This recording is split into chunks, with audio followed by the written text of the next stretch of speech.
Last November, I hopped on a plane, left my home in Canada, said goodbye to my family, and I was off on another adventure. However, this adventure was going to be much longer than my previous one. I was going to be gone for an entire year, perhaps longer. I was off to the other side of the world to have my first introduction with a continent I haven't been to yet. I was off to one of the most interesting countries in the world. I was going to Japan. This would be such a major cultural change to what I'm used to in my American, Latin, and European experiences previously. Why did I decide to come to Japan? Well, I'm going to tell you in this video.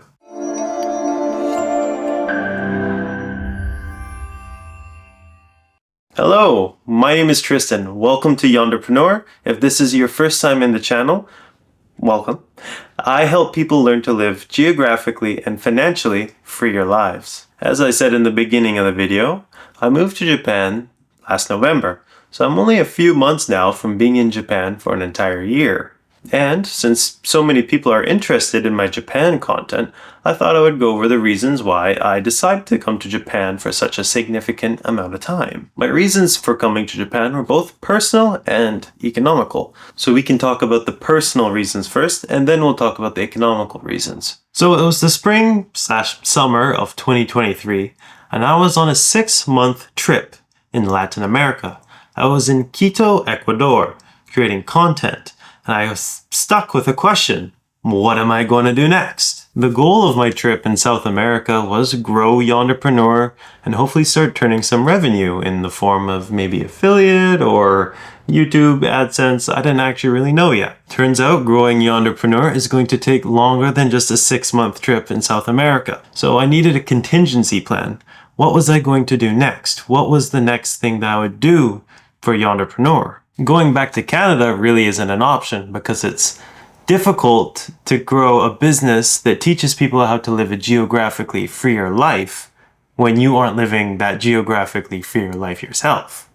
So I needed to do something different. So one day while I was researching visas, because that's what 20-somethings do when they go and visit Latin America, they research visas, I came across the working holiday visas.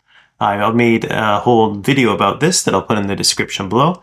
But essentially, it's just a visa that will give you a 1-year access to a country and also allows you to work and live in that country. I thought this was a great opportunity to go live and work in Japan, make a little bit of money, and grow Yonderpreneur all at the same time. Now, I was never a huge fan of Japan. I know lots of Westerners, are very, very into Japan, and then those are the people who are usually coming and living here. But for me, it was sounds cool. I've always wanted to go skiing in the northern prefecture of Hokkaido, and I got to do that.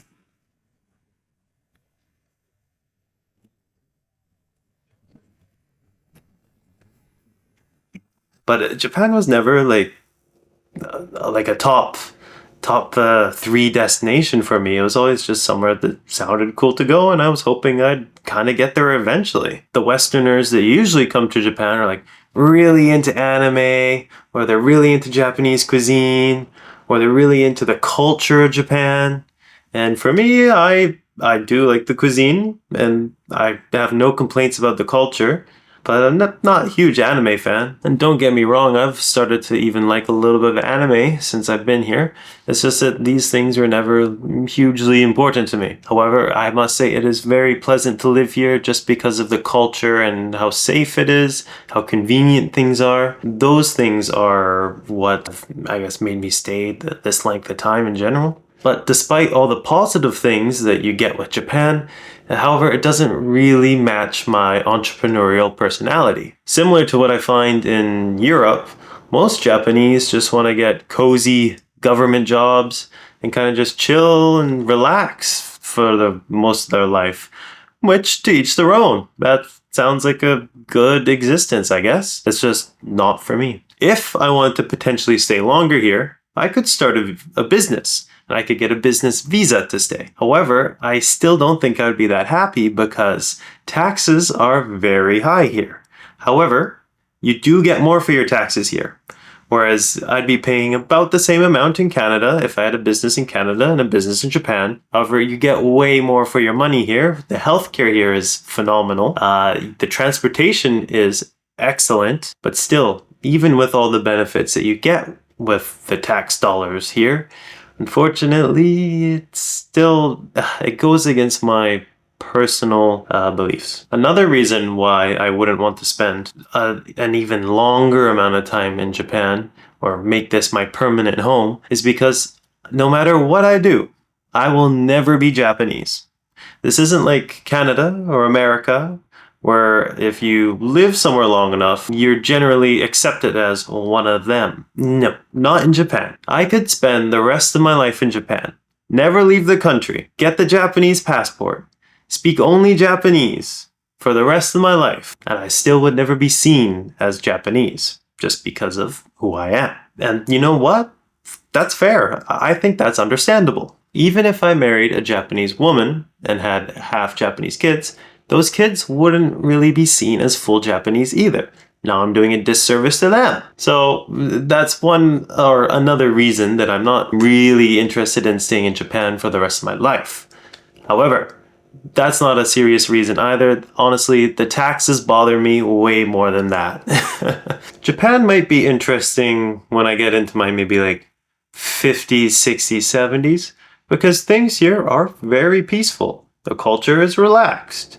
It would be nice to be old here, I think. Now for the economics, because I do not make decisions on emotions alone. So, what were the economical reasons behind my move to Japan? Well, the fact that I had a job lined up in Japan before I even got to Japan was a really good reason for it. And despite the yen constantly slipping against the US dollar since I've been in Japan, things have played out okay actually. Probably because although that on an international basis, the yen can now do less, it's not as valuable anymore. In Japan, it's still okay because the price of goods that are made in Japan have remained the same price also. So there wasn't really inflation there.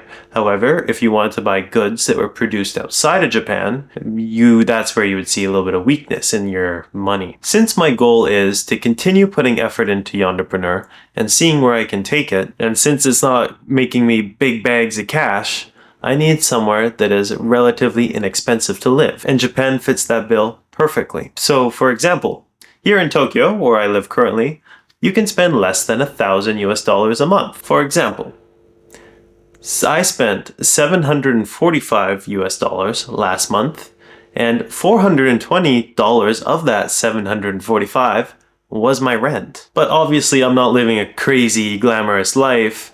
I go to the gym and I work. That is most days. Sometimes I do a little bit of modeling, but that's more of a hobby, and I often get paid for that also. The main purpose of me being in Japan right now is to continue to gain skills that will make me stronger in terms of geographic freedom and creating for Yonderpreneur before I have to go to my next destination. So Japan really fit the bill for what I was looking for. It's still very fun to be here and it's pleasant living here, and I still get to do everything I need to do for Yonderpreneur and myself. I came to Japan with a totally neutral attitude.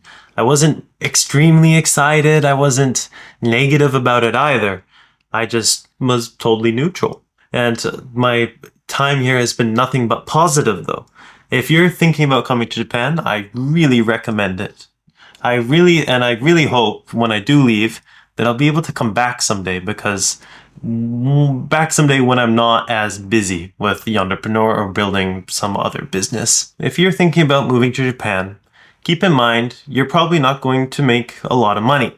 You're not going to get rich coming here and working a regular job just because of the value of the yen. However, it will be enjoyable. In Japan right now, you have lots of low-skilled wage jobs. So it's not hard to get a job. It's actually really easy. It's almost easier for me to get a job in Japan than it is in Canada, which is ridiculous. But if you're trying to go for a more high-paying job, high-skilled job, you're going to need A, skills, but B, Japanese. Once you're going into the higher echelons of jobs in this country, then there becomes a preferential treatment for people who are Japanese. which is honestly totally fair.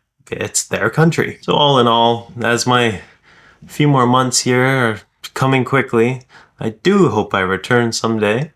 That's it for this video. So if you're on your way to Japan and you have some questions, feel free to drop them in the comments below and I'll do my best to answer them.